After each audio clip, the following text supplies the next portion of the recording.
Ever get lost in a sea of numbers? Yeah. Just drowning in spreadsheets and wishing you could like spot the trends hiding beneath the surface. Oh, yeah, all the time. Yeah, like try to figure out if your monthly expenses are trending up or down, or maybe track how your website traffic changes over time. For sure. Yeah. Well, today we're going deep on a tool that can help you do just that. We're going to unlock the secrets of the DAX moving average function in Microsoft Excel. It's really like having X-ray vision for your data. I like that. Okay, so first things first, though. What is DAX? I'll admit it sounds a bit intimidating. Yeah, it does sound a little scary at first, but honestly, DAX stands for Data Analysis Expressions, and it's really just like a secret language for unlocking powerful calculations in Excel. Huh.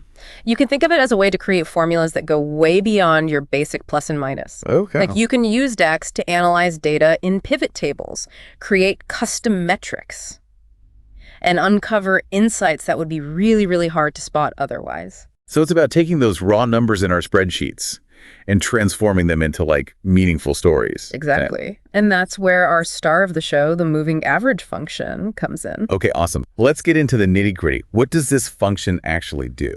So imagine you're looking at a graph of stock prices, say. Okay. And it's like all over the place with these crazy peaks and valleys. It's really tough to see the overall trend, right? Yeah, I can definitely picture that. So the moving average function is like this magic smoothing tool. It takes those jagged lines and smooths them out so you can see the underlying direction of the data. Oh, so it's like taking a step back to see the forest instead of getting lost in the individual trees. Precisely. And the best part is you can control how much smoothing you want Oh, right. by adjusting what's called the window size, which we'll get to in a minute. That makes sense. Now, I've seen this function written out before, Right. and honestly, it's a bit of a mouthful. It can look pretty intimidating, but let's break it down together. Let's do it. So the basic syntax is moving average, and then in parenthesis column, window size, and then you have some optional stuff in brackets include current, axis, blanks, and reset. Oh. Don't worry, we're going to go through each of these pieces step by step. Okay. Deep breath. We got it. So first up, we have column. I mean, that seems pretty self-explanatory, right? Yeah, pretty much. It's the data that we're using for our calculation. Exactly. Think of it as pointing the function to the right set of numbers in your spreadsheet. Got it. Okay, next we have window size. You mentioned this earlier. So what makes this parameter so crucial? All right, so this is where you get to fine-tune your moving average. So the window size tells the function how many data points, basically how many rows in your spreadsheet to include in each calculation. Okay. So for example, let's say you set your window size to 5. The function will calculate the average of the first 5 data points. Then it will move down 1 row and calculate the average of the next 5 and so on. Okay, so a larger window size means we're looking at a wider range of data for each calculation. Right. And that would make the trend line even smoother, right? Exactly. It's like adjusting the focus on a camera lens. A larger window size gives you a wider view, smoothing out those short-term fluctuations and highlighting the long-term trend. Gotcha. But then a smaller window size, it's going to be more responsive to those recent changes, Okay. but it might be a bit more jagged. Interesting. So it sounds like we can play around with different window sizes to see, which one reveals the most insightful trends for our specific data.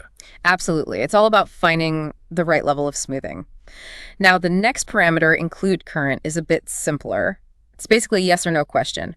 Do we want to include the current row's data point in the moving average calculation? Oh, so we're deciding whether to look only backward in time or include the most up-to-date information as well. Exactly. Now, axis might sound a bit technical. Yeah, a little bit. But it's really just about direction. Do we want to calculate the moving average across rows or down columns? Oh, so we're choosing the direction that we're like sliding that averaging window through our data. Precisely. And then we have blanks, which deals with those pesky empty cells that, sometimes pop up in our data. Yeah, because real-world data is rarely perfect. Never perfect. You have 3 options here: default, first, or last. These options determine how those blank cells are treated in the calculation and how the results are sorted. Gotcha. So we're basically telling Excel how to handle those gaps in the data. Exactly. And then finally, we get to the reset parameter, which is where things can get really interesting. Okay, I'm intrigued. What does reset do? Okay, so let's say you're analyzing sales data for a company with multiple regions. Okay. You might want the moving average to reset at the start of each region, so you can see those individual regional trends rather than one continuous trend across all regions. The reset parameter lets you control these restarts. So it's like starting a new chapter in our data story, Yeah, allowing us to analyze trends within specific groups or categories. that's a great way to put it. Now remember that the moving average function produces a single value. Okay. The moving average at a specific point in your data. So it's not creating a whole new column of averages, but rather giving us a precise snapshot of the smoothed out trend Yeah. at a particular moment in time. Precisely. And one last point to keep in mind. The moving average function is specifically designed for use in visual dashboards and charts within Excel. It's all about creating dynamic, interactive visualizations that reveal trends in a way that's easy to understand. So this isn't something we would use for general calculations in any Excel sheet. Right. It's specifically for those visual interactive dashboards Yeah, that can really bring our data to life. you got it.